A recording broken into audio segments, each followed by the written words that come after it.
Državljani, enakost, pravice in vrednote. Citizens, Equality, Rights, Values.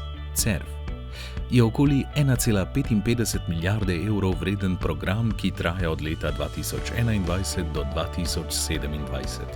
Sestavljen je iz 4 stebrov, ki naslavljajo vsak svoje...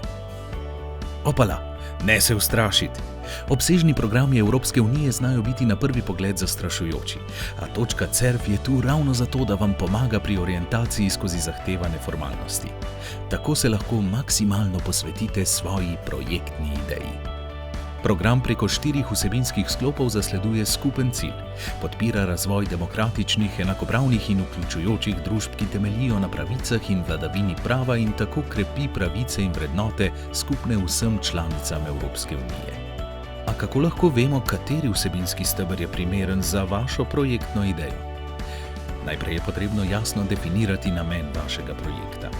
Stebri se namreč nanašajo na vsebino. Fokusirajo se na vprašanje, kaj točno vaš projekt naslavlja.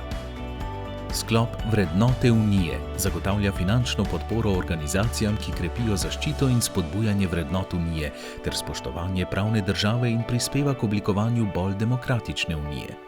Projekti ciljajo na doseg širše populacije, na promocijo tistega, kar je skupno vsem. Sklop Enakost in pravice se bori proti vsem oblikam diskriminacije, vključno z enakostjo med spoloma. Posebno pozornost posveča tudi boju proti rasizmu in vsem oblikam nestrpnosti, zaščiti in spodbujanju pravic otrok in invalidov ter pravic, ki izhajajo iz državljanstva v Evropski uniji, tudi s pravico do varovanja osebnih podatkov.